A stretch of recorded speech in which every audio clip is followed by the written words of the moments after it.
Bagaimana hukumnya membantu orang Kristen yang kelaparan?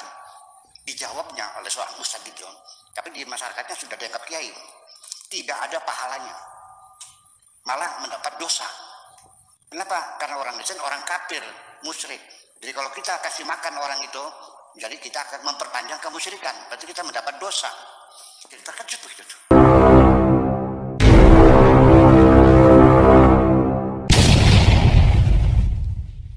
Video berikut. Jangan lupa like, share, subscribe. Metanoia Channel. Shalom Bapak Ibu Saudara-saudari yang dikasihi Yesus dan dikasihi, berjumpa kembali dengan saya Pendeta R.C. Lubis. Bapak Ibu Saudara-saudari yang dikasihi Tuhan, tadi saya nonton video. Jadi saya diberkati waktu saya nonton video ini. Oleh sebab itu video ini mau saya tampilkan buat saudara dengan harapan biar saudara juga diberkati. Tapi jangan lupa subscribe, tombol lonceng pencet, like, beri komen. Oke? Mari kita sama-sama follow Instagram RC Lubis, FB, TikTok, dan jangan lupa share ke grup. Anda sudah memberkati orang lewat video ini. Jangan berlama-lama, kita saksikan lebih dulu video ini. Inilah videonya. Bermadhab atau beragama atau juga sekaligus juga nanti di kolaborasi dengan bagaimana model kerukunan yang ditawarkan Buya Syakur. Silakan Buya. Saya ingin ngasih pendahuluan. Ya. Ketika kita beragama, pada lingkaran pertama, lingkaran syariat, tatanan hukum untuk kehidupan sehari-hari. Kalau itu kita beragama masih di wilayah hukum atau syariat, kita berpotensi perang saudara.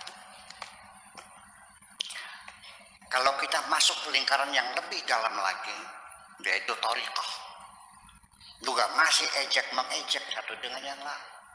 Thariqah Naqsyabandi dengan thariqah Tijaniyah, ejek-ejekan. Betul nggak? Kalau kita masuk wilayah akidah, keyakinan, akidah ilmu tauhidnya, saling bunuh-membunuh. Kaum rasionalis itu 10.000 yang dibunuh korbannya. Konflik antara Islam tradisional, Islam Sunni, Islam Syiah, Islam Mu'tazilah, korbannya sudah luar biasa.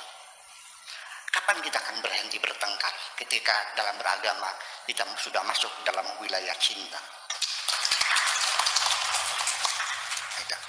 Sekalipun kita dalam beragama di masyarakat ini ada kebencian, ada dendam, ada saling menumpas, saling mencilakakan, tetapi Allah telah berkomitmen semua agama akan dibela oleh Allah. Ini di Al-Qur'annya ada. Jangan dibilang saya ngarang lagi. Nanti gaduh lagi dibilangnya saya ngarang. Ada referensinya, ada. Laula daf'allahin nasa. Saya bunuh surat apa ini? Supaya mereka tahu gitu. Saya lupa nama suratnya apa, ayat berapa. Sempat dicari di Google-nya. Saya bacakan saja, ini firman Tuhannya. Laula daf'allahin nasa. Kalaulah bukan karena pembelaan Tuhan kepada manusia. Semua manusia. Ya. Ba'dhum ala ba'din. Sebagian atas sebagian. Ya, yang agresornya, ya kan? Negara yang diserang dan yang menyerang, yang dipukul dan dipukul, semuanya, yang zalim dan mazlum, semuanya dibela oleh Allah. Semuanya dibela. Ya, artinya tidak akan bisa kita memusnahkan siapapun. Lahuddimat sawami'u. Pasti kelenteng-kelenteng akan hancur kalau bukan karena dibela oleh Tuhan. Wabiyaun dan sinagog juga akan habis runtuh kalau bukan karena dibela oleh Tuhan. Washolawatun dan gereja-gereja juga akan hancur kalau bukan dibela oleh Tuhan. Wa masajidu dan masjid juga akan hancur.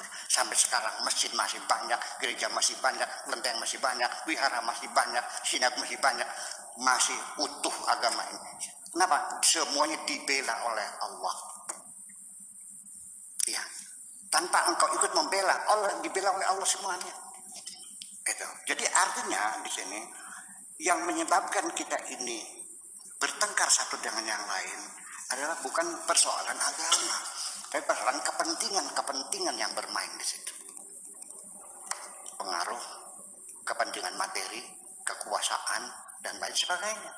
Bukan masalah agama.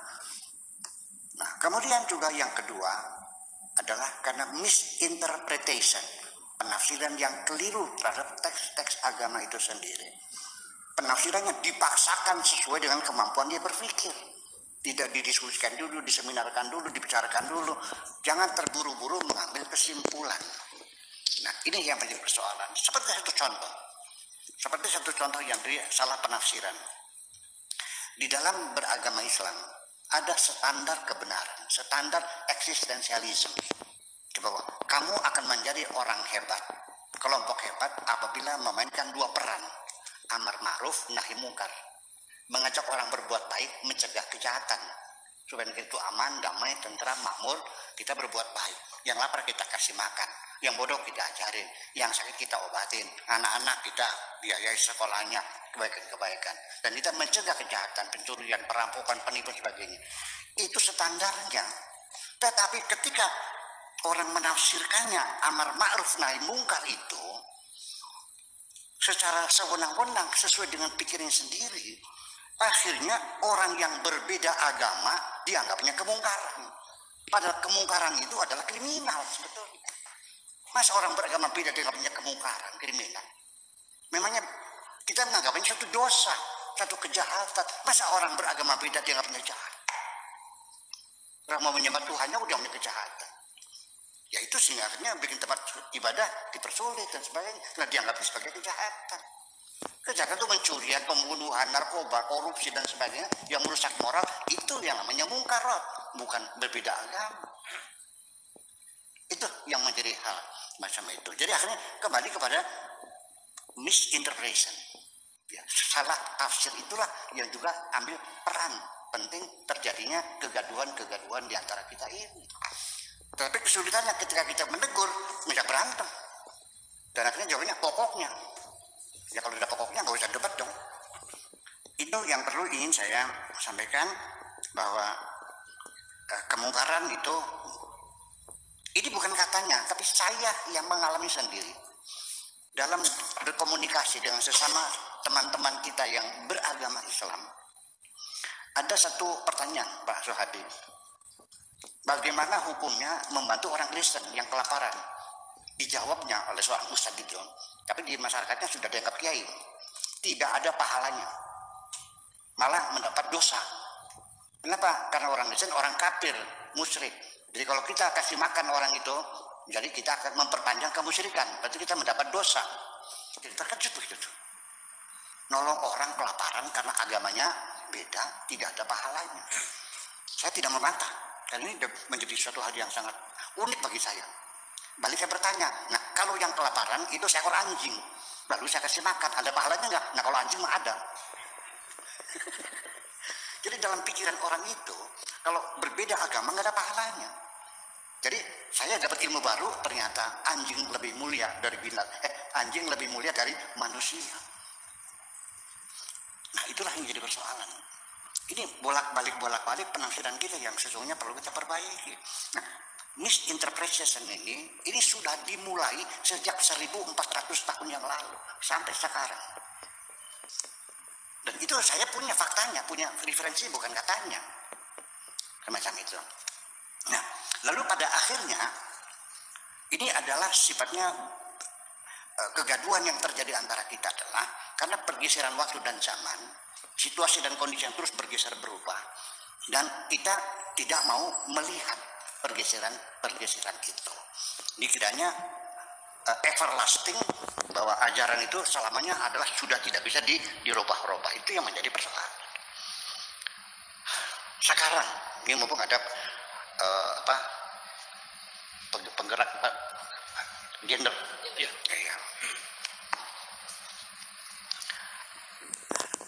Di depan mata saya sehari-hari banyak suami yang mukulin istrinya, dan terakhir saya melihat seorang suami mukul kepala istrinya dengan helm,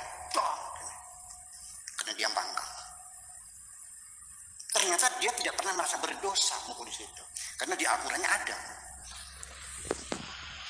Saya bacakan ayatnya. Wallati takhafuna nushuzahunna fa'iduhunna wahjuruhunna fil madaji' wadribuhunna.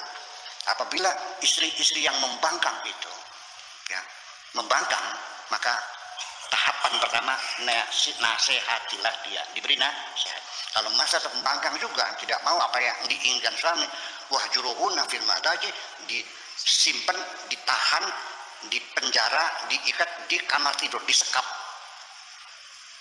Wadribuhunna, lalu pukullah. Sehingga akhirnya apa yang terjadi? Negara kita sudah mengeluarkan undang-undang KDRT. Dia tetap berteguh, diabaikan undang-undang negara, dia tetap berteguh berpegang pada firman Tuhan yang membolehkan menyekap istrinya dan memukul istrinya. Betul nggak? Ini yang terjadi. Negara kita sudah punya undang-undang pernikahan, bahwa perceraian tidak cukup diucapkan oleh suami, karena ini menistakan perempuan, betul. Harus diproses di pengadilan. Sehari-hari saya bertengkar dengan tamu yang meminta fatwa bagaimana hukumnya, suaminya sudah mengatakan cerai. Saya bilang tidak benar cerainya, cerai harus diproses pengadilan, tapi di kitab kuningnya sah. Ya, hari minggu kemarin itu 3 kali dia mengucapkan cerai, berarti sudah habis talaknya, dan istrinya harus dikawinkan dulu dengan lelaki lain. Ini gimana ini? Ini undang-undang. Ya tapi masa Al-Quran ditinggalkan? Ini yang jadi persoalan. Ya kenapa demikian? Satu sebabnya, mereka yang tetap bersikukuh, ya kan gitu, bahwa adalah karena meyakini bahwa Islam itu sempurna, sehingga tidak boleh direvisi, tidak boleh dihentikan, tidak boleh diperbaiki, tidak disempurnakan, sudah sempurna. Artinya kita sudah tidak perlu mikir lagi, tinggal amalkan saja secara tekstual. Ini yang menjadi masalah. Makanya saya dibully. Menurut Buya Syakur, Islam tidak sempurna, betul nggak? Di YouTube, betul nggak? Saya disalahkan. Maksudnya apa Anda jadi marah itu? Masih bisa sempurna. Jadi yang sempurnanya bagaimana? Jadi artinya ketika Amerika melarang perbudakan sebagai hak asasi manusia, dinyatakan tidak sah. Abraham Lincoln tidak berhak membebaskan perbudakan karena agama kita tidak melarang perbudakan. Apa Anda yakin Tuhan memperbolehkan perbudakan? Masih boleh dijual. Itukah kesempurnaanmu? Itu persoalannya, itu saja. Jadi ujung-ujungnya mah sebab konflik antara kita ini, yang satu adalah karena misinterpretation, ya kan begitu, teks agama semacam itu. Kemudian ada lingkaran-lingkaran kita pada lingkaran syariat, thariqat, hakikat ini. Dan satu lagi, penyebab dari kegaduhan ini, konflik antara kita, itu sudah diprediksi oleh para malaikat-malaikat. Kalau kita merujuk cerita kejadian Adam, malaikat dan sebagainya, dari sejak dulu diprediksi ataja'alu fiha mayufsidu fiha wa yasfikud dima. Untuk apa wahai Tuhan, kata malaikat, menciptakan Adam yang nantinya akan bikin kerusakan dan akan banjir darah? Apa tidak cukup kami saja? Itu sudah prediksi malaikat. Ya, memang semacam itu yang terjadi. Nah, apa yang memicu orang jadi perang saudara, bertempur dan bunuh-bunuh adalah dari kesombongan manusia itu sendiri. Terima kasih.